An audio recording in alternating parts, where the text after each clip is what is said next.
Hi, wrestling fans. Thanks for clicking the dreaded D-Rose report. I got a lot of news here, so you might want to sit back for a while, turn the screen off if you want, just listen to it. I'm not going through a bunch of stuff with SUPERFLY SNUKA. I'm sure you read all about that. Nothing news really came up, except he's out on bond. I think it's about a $100,000 bond, but not sure who put it up. All right. By the way, note before, Becky Lynch and versus Emma versus Charlotte versus Dana Brooks at the NXT taping the other night was held before Brooklyn Takeover saw the finish being botched as Charlotte was supposed to win, but Emma ended up winning. All four divas and referee Drake were all worried when they got backstage there was going to be a lot of heat on them, but anyway, Drake was assured that it's his job to count the pinfall no matter what, and that's what he did. The Divas was said to be very upset after the match, especially Becky. Not sure why. I'll have to look at that again. Anyway, it appears that a man that was shot outside of the Performance Center, you probably heard about that too, by police on Monday, was Alejandro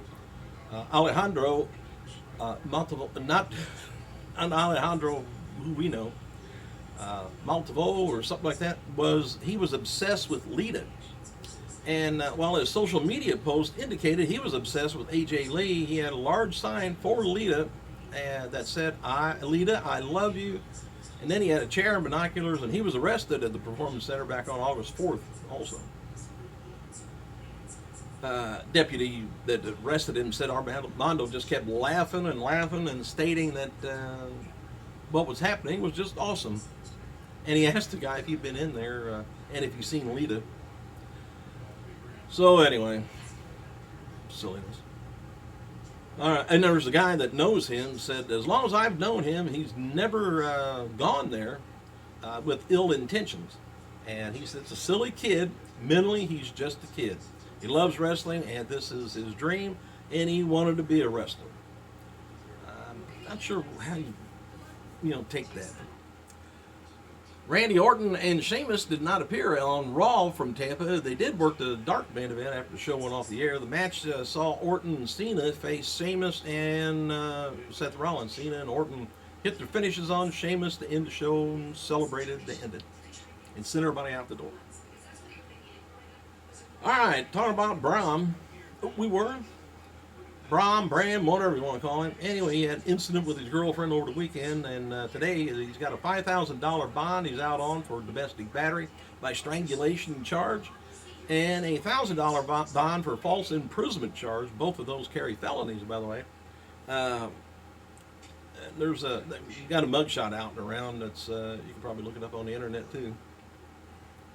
But approximately 6 a.m. in the morning, officers responded to a disturbance in a residence on South Street, and they encountered Tom Lotmere and a woman who's identified herself as his girlfriend. And from what I read so far, technically, he's still married to Ric Flair's daughter, Charlotte. Technically.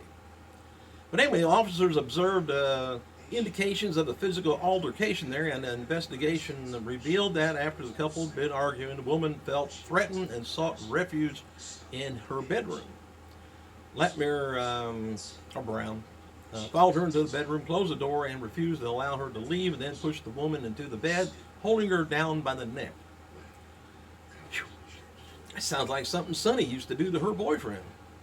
Oh, by the way, WWE officials not happy with Sonny, Tammy Lynn Cinch, who openly advertises private Skype sessions with fans, is wrapped up in a lot of legal trouble right now. While the company is not happy with Sonny for a while now, she's not been removed from the Hall of Fame, though. She's just a little flighty. Yeah. On a related note, Hulk Hogan's status as a Hall of Famer has been speculated on since WWE scrubbed him from their history with the racial comments and stuff. The scandal broke out this summer. Even though Hogan is not listed in the Hall of Fame on WWE website, word is they've not made a decision on whether or not he should officially not be in the Hall of Fame. He's on. We're going to see how he fares. He's going to be making a trip to Europe soon, making a big announcement over there. Mark Henry, in an interview, said possibly retiring at WrestleMania 32. He said, I may retire next year. It may be my swan song of wrestling career, but definitely not the end of Mark Henry. All right, tonight's, well, the other night's, well, let's see, what is this? SmackDown tapings took place in Miami. Usual suspects are there. I didn't see anything out of the ordinary. All right. Paige lands herself in hot water with WWE. Natty sets her sister up with Big E, and Brian takes issue with Brie's new sexy wardrobe on the Divas. All right, Philly Magazine reports that the city of Philadelphia submitted a bid to host WWE WrestleMania 34 in 2018. City reportedly looking to host the event at the Lincoln Financial Center, with Raw and NXT held at the Wells Fargo Center, and then WrestleMania Access to be held at the Pennsylvania University Convention Center. All right, today's news. WWE DVD Network notes that 2015 SummerSlam DVD will be a 2-disc set with The Undertaker versus Brock Lesnar and Cesaro taking on Kevin Owens, being matches for the second disc, and extras include kickoff pre-show and fallout segment with Team PCB and the New Day. It's coming out September 22nd. Save up that money. All right, they put a poll out, which I think is kind of silly here, but anyway, poll out for the John Cena book that comes out in 2016. Results will be revealed in the book. They asked fans Cena's first as their favorite. First, as the STF against Chris Masters at November 2005. First pay-per-view win was Chris Jericho and Vengeance 2002. First WWE Championship win against Brock Lesnar in Backlash 2003. First tribute to the Troops appearance alongside Stone Cold Steve Austin in 2003. First televised steel cage match against Edge October 2nd, 2006. And first WrestleMania appearance, a rap at WrestleMania 19. I don't like that when they ask you your opinion of something and then they give you these right here just to choose from.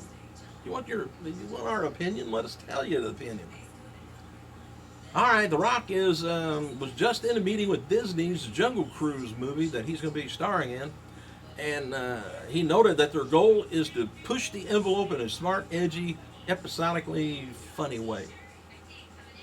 And Hogan said on Twitter today he's going to be making a big announcement for the UK fans soon, and the only thing I can think of, he's going to move over there. I don't know. WWE taped the following matches for tonight's NXT. It's going to be Blue Pants taking on Alexa Bliss, Apollo Crews taking on Alexander Wolf, Eva Marie taking on Billie Kay. Dusty Rhodes Tag Team Classic starts off with Rhino and Byron Corbin taking on the Ascension. Dusty Rhodes Tag Team Classic. Another match is going to be Neville and Solomon Crow taking on Jason Jordan and Chad Gable. And Lana gave Summer Bray a black eye at last night's SmackDown taping in Miami. I thought it might have been Brock, but if you want to take a look at it, look at the Diamond Dan website over on Facebook page. And WWE announced Brock Lesnar's opponent finally for October 3rd. It's going to be only on the network, by the way. At Madison Square Garden is going to be Big Show. Good. Might be an interesting match again. I don't know. But anyway, here's the card so far. Big Show taking on Lesnar. Seth Rollins versus Cena with just the WWE US title on the line. Kevin Owens taking on Jericho. It was changed from Owens versus Cesaro. I don't know why. And then Rusev's going to be taking on Dolph Ziggler. Sheamus taking on Randy Orton. Appearances also going to be Dudley Boys, Mark Henry, New Day, Team Bella, Stardust, and others. Big show. Dark main event after last night's SmackDown taping was Roman Reigns defeating Bray Wyatt in a street fight. Have you noticed anymore they don't go to the street anymore? I used to like it when they go. Loved it when they fought in the bathrooms, in the concession stands. Always liked that when I was a kid, and I still like it. And as noted, Adam Rose worked a WWE main event match tonight against Fandango and came out with, it says here, all black rights. I don't know if that's supposed to say tights. Glasses and a polo on. I don't know what a polo on is, but I guess polo shirt, maybe. Anyway, he also had no entrance music, and they said that that's supposed to be an extension of Rose's new party pooper gimmick, as he acted very serious. So the party's over. Natalia and her mother, her sister, her father, Jim Neanville, also over at their house tonight to watch, or last night to watch Total Divas with Tyson and Kidd, and Total Diva cameras. They were filming it, so we'll see it sooner or later. And by the way, the man who shot, I was mentioned that earlier, was shot by the deputy outside of Performance Center, Armando. He's still in critical condition at the Orlando Regional Medical Center. He had surgery on Monday afternoon when the ambulances brought him in. And the cop that shot him's on desk duty right now. All right. WWE Diva Charlotte was not the woman involved, by the way. I was telling you about that incident in this past weekend with TNA star BRAM. Anyway, he, of course, got arrested for strangulation, false imprisonment, and noted that the woman was Brahm's girlfriend. Her name is Ashley Allen. And as reported yesterday, Charlotte and Brahm quietly split up a few months ago, and they're still legally married. They have a hearing scheduled September 10th, Florida, which is going to be file a hearing, a dissolution of their marriage. Anyway, there were rumblings within TNA last week about more employees being paid late, but apparently the company has been catching up to people this week. Here's a little bit of the delays were blamed on TNA's legal department and payroll department moving to Texas and Nashville. Both departments are previously housed in the TNA parent company, Panda, in Texas, but now they're being moved to Nashville with the rest of the TNA offices. They're still, they don't even know if they're going to be on TV or what's going on after next month.